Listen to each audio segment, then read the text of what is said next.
আপনি জানলে অবাক হবেন, এমন একটা আমল আছে যেটা আল্লাহ পাক রব্বুল আলামিন নিজেও করে।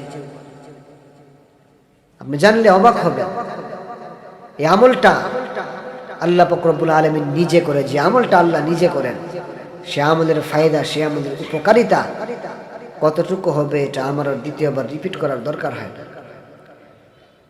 যে আমল আল্লাহ নিজে করে, এই আমলটা কতটুকু কার্যকরী হতে পারে, এই আমলটা আপনি করেন, করে আল্লাহ তাআলার কাছে দোয়া চান, আল্লাহ তাআলার কাছে দোয়া করেন, প্রার্থনা করেন, হাত দুইটা উঠায় দেন।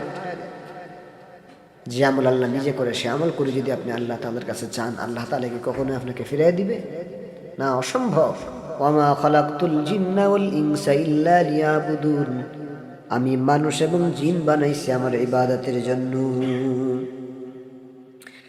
আল্লাহ পাক রব্বুল আলামিন আমাদেরকে অযথা বানাই নাই, আল্লাহ পাক রব্বুল আলামিন আমাদেরকে অনর্থক বানাই নাই। আল্লাহ পাক রব্বুল আলামিন আমাদেরকে সৃষ্টি করেছেন আল্লাহ পাক রব্বুল আলামিনের গোলামি করার জন্য,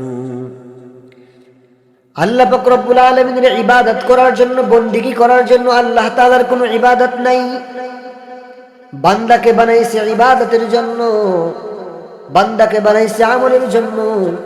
বান্দা যদি আমল করতে পারো, ইবাদত করতে পারো, আল্লাহ পাক রব্বুল আলামিন মৃত্যুর পরে বান্দার জন্য সুসংবাদ রেখেছেন। আমল করা হলো আমাদের কাজ, বান্দাদের কাজ। কিন্তু আপনি জানলে অবাক হবেন, এমন একটা আমল আছে যেটা আল্লাহ পাক রব্বুল আলামিন নিজেও করে। আপনি জানলে অবাক হবেন, এই আমলটা আল্লাহ পাক রব্বুল আলামিন নিজে করে। যে আমলটা আল্লাহ নিজে করেন, সে আমলের ফায়দা, সে আমলের উপকারিতা কতটুকু হবে এটা আমার আর দ্বিতীয়বার রিপিট করার দরকার হয় না।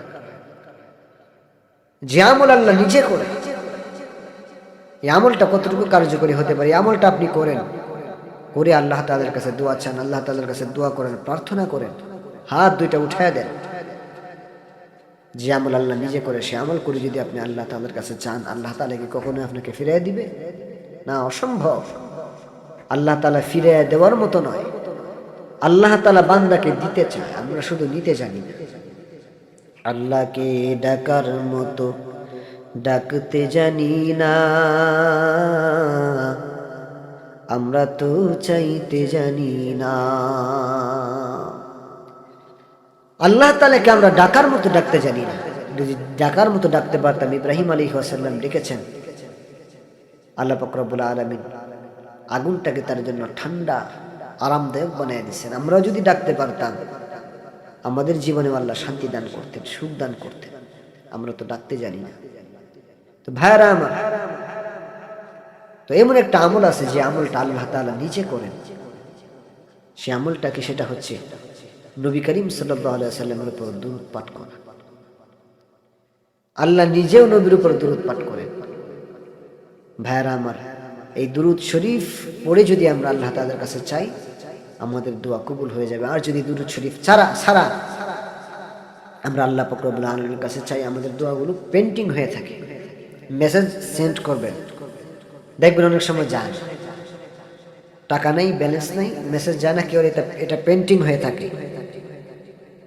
তো দুরূদ শরীফ ছাড়া দোয়া সেটা পেন্ডিং হয়ে থাকে। আদম আলাইহিস সালাম এত বছর কান্না করলেন, আল্লাহ কবুল করলেন না। যখন নবীর উদ্দেশ্যে চাইলেন, কবুল করে নিলেন। আদম আলাইহিস সালামের বিয়ের মোহর দিবে, নাই, কিচ্ছু নাই। আল্লাহ বলেন নবীর উপর দুরূদ পাঠ করো, হয়ে যাবে। দুরূদ পাঠ করছেন, হয়ে গেছে। তো ভাইরা আমার, আমরাও বেশি বেশি করে দুরূদ পাঠ করে আল্লাহ তাআলার কাছে যা চাইব, আল্লাহ তাআলা আমাদেরকে তাই দান করবেন। এবং যে আমল আল্লাহ নিজে করেন, সে আমল কতটুকু কার্যকরী এবং কতটুকু উপকারী হবে, এটা আমাদের বুঝতে যেন আমাদের বাকি না থাকে। এটা আমাদের বোঝা উচিত যে আমল নিজে করে সেটা আমাদের জন্য কতটুকু কার্যকরী হতে পারে। আল্লাহ তাআলা আমাদেরকে আমল করার তৌফিক দান করুন।